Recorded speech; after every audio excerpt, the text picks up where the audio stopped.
খালেদার পুত্রবধূ ও নাতনি করোনায় আক্রান্ত। উন্নয়নের বুলি শুনিয়ে লাভ নেই, বিদায় ঘণ্টা বেজে গেছে। পৌর নির্বাচনে 2 দিন আগে সুধারাম থানার ওসি প্রত্যাহার। নাঙ্গলকোটে বেলুনের গ্যাস সিলিন্ডার বিস্ফোরণে অন্তত 40 শিশু আহত। মিশার কাছে হেরে যাওয়া মৌসুমী কেন মিশা জায়েদ প্যানেলে, এবার দেখুন বিস্তারিত সংবাদ। খালেদার পুত্রবধূ ও নাতনি করোনায় আক্রান্ত। বিএনপির চেয়ারপারসন খালেদা জিয়ার প্রয়াত ছেলে আরাফাত রহমান কোকর, স্ত্রী শর্মিলা রহমান সিথি ও মেয়ে জাহিয়া রহমান করোনা ভাইরাসে আক্রান্ত হয়েছেন।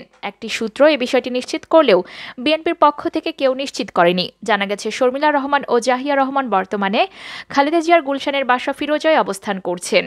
তাদের করোনার রিপোর্ট পজিটিভ আসে।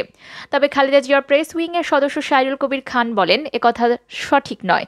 আমি যতদূর জানি শর্মিলা রহমান ও তার মেয়ে সুস্থ আছেন। তারা গুলশানের বাসায় আছেন। শর্মিলা রহমান 14 জানুয়ারি তার শাশুড়ি খালেদা জিয়াকে দেখতে এভারকেয়ার হাসপাতালে গিয়েছেন। গত 24 অক্টোবর লন্ডন থেকে দেশে আসেন শর্মিলা রহমান। 13 নভেম্বর খালেদা জিয়াকে এভারকেয়ার হাসপাতালে ভর্তি করার পর প্রায় প্রতিদিনই হাসপাতালে যেতেন তিনি। শাশুড়ির দেখাশোনা করার জন্য মূলত তিনি ঢাকায় অবস্থান করছেন। সূত্র জানায়, গুলশানে 79 নম্বর রোডের 1 নম্বর বাসা ফিরোজায় অবস্থান করা খালেদা জিয়ার সেবায় নিয়োজিত সব কর্মকর্তা কর্মচারী ও নিরাপত্তায় নিয়োজিত কর্মীসহ সবার করোনা পরীক্ষা করা হবে। ওই বাসার সবার করোনার রিপোর্ট নেগেটিভ পাওয়া গেলে শিগগিরই খালেদা জিয়াকেও বাসায় নিয়ে যাওয়া হবে। জানা গেছে, খালেদা জিয়ার শারীরিক অবস্থার খুব একটা উন্নতি না হলেও তাকে বাসায় নেওয়ার চিন্তা করছেন চিকিৎসকরা। কারণ দেশে নতুন করে করোনায় আক্রান্ত রোগীর সংখ্যা বাড়ায় তাকে হাসপাতালে রাখাটা ঝুঁকিপূর্ণ মনে করছেন তার চিকিৎসক বোর্ডের সদস্যরা। সেজন্য তাকে বাসায় রেখে চিকিৎসা দেওয়া হতে পারে। মেডিকেল বোর্ডের সদস্যরা খুব শীঘ্রই বৈঠক করে এ বিষয়ে সিদ্ধান্ত জানাবেন। এ বিষয়ে জানতে চাইলে খালেদা জিয়ার চিকিৎসক দলের সদস্য ও বিএনপির vice chairman professor doctor AJM Zahid Hossain বলেন, এ বিষয়ে আমি কিছুই বলতে পারছি না। এদিকে বিএনপির মহাসচিব মির্জা ফখরুল ইসলাম আলমগীর ও তার স্ত্রী করোনায় আক্রান্ত হয়ে গত 11 জানুয়ারি থেকে উত্তরার বাসায় অবস্থান করছেন। শারীরিকভাবে তারা দুজন সুস্থ আছেন বলে জানা গেছে।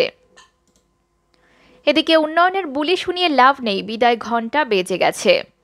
বিএনপির সিনিয়র যুগ্ম মহাসচিব রুহুল কবির রিজভী বলেছেন, বর্তমান সরকার দেশের মানুষ ও বিরোধী মতকে গুম করে উন্নয়নের বুলি দিচ্ছে।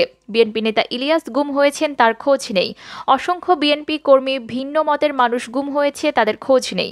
সরকার এসব মানুষকে গুম করে মেট্রো রেল দেখায়, ফ্লাইওভার দেখায়, উন্নয়নের বুলি শোনায়, কিন্তু আর লাভ হবে না। কারণ বিদায় ঘণ্টা বেজে গেছে। যে কোনো সময় এই রাজসিংহাসন লুটিয়ে পড়বে। দলীয় চেয়ারপারসন বেগম খালেদা জিয়ার মুক্তি ও বিদেশে উন্নত চিকিৎসার দাবিতে রাজশাহী জেলা বিএনপির সমাবেশে বক্তব্য রাখতে গিয়ে তিনি এসব কথা বলেন। রিজভী বলেন, সরকার আরেকটি ভোট করতে চায়। যে ভোট সূর্যের আলোতে হয় না, রাতের আধারে হয়। যে ভোটে আইন শৃঙ্খলা বাহিনী দিয়ে আগের রাতে ব্যালটে সিল মারা হয়। জনগণ সরকারকে আর এমন প্রহসনের ভোট করতে দেবে না। তিনি বলেন, আওয়ামী লীগ সরকার সব দিক থেকেই ব্যর্থ। তারা জনগণকে তাদের শত্রু মনে করে, কিন্তু মিথ্যার কর্তৃত্ববাদী শাসন দিয়ে বেশি দিন টিকে থাকা যাবে না, কারণ সরকার জনগণের সব অধিকার হরণ করেছে। এ সময় দলের অসুস্থ চেয়ারপারসন চিকিৎসার প্রসঙ্গ টেনে তিনি বলেন, আর দাবি নয়, এবার আন্দোলনের মধ্যে দিয়েই খালেদা জিয়াকে মুক্ত করে উন্নত চিকিৎসার জন্য বিদেশে পাঠানো হবে। আপনারা সবাই প্রস্তুত থাকুন। আমাদের পিঠ দেয়ালে ঠেকে গেছে।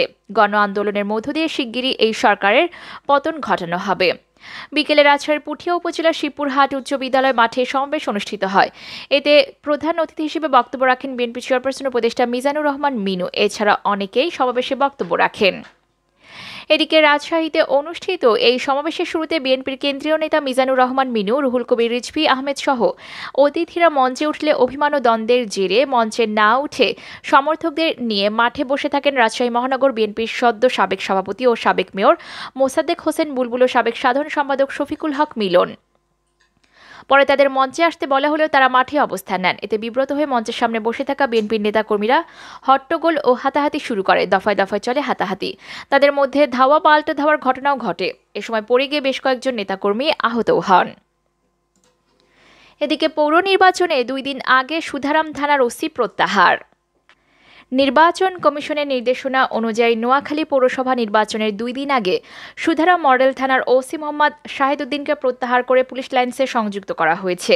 রাতে জেলা পুলিশ সুপার কার্যালয় থেকে তাকে প্রত্যাহারের আদেশ দেওয়া হয়। এর আগে একই দিন সন্ধ্যায় নির্বাচন কমিশন সচিবালয়ের সহকারী সচিব মোহাম্মদ আশফাকুর রহমান স্বাক্ষরিত চিঠিতে তাকে প্রত্যাহারের নির্দেশনা দেওয়া হয়। জেলা police super SP Mohammad Shahidul Islam বিষয়টি নিশ্চিত করেছেন। তিনি জানান, নির্বাচন কমিশনের এক অফিস আদেশ অনুসারে সুধারাম মডেল থানার ওসিকে প্রত্যাহার করে জেলা পুলিশ লাইন্সে সংযুক্ত করা হয়েছে। নির্বাচন কমিশনের চিঠিতে বলা হয়, নোয়াখালী সদর পৌরসভার সাধারণ নির্বাচনকালে প্রশাসনিক কারণে সুধারাম মডেল থানার ওসি মোহাম্মদ শাহিদুদ্দিনকে প্রত্যাহার করার জন্য নির্বাচন কমিশন নির্দেশনা দেওয়া হয়েছে।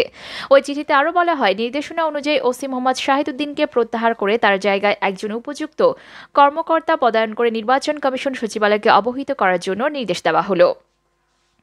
উল্লেখ্য, আগামী ১৬ জানুয়ারি নোয়াখালী জেলা শহর মাইজদি নিয়ে গঠিত প্রথম শ্রেণীর পৌরসভায় ভোট গ্রহণ অনুষ্ঠিত হবে।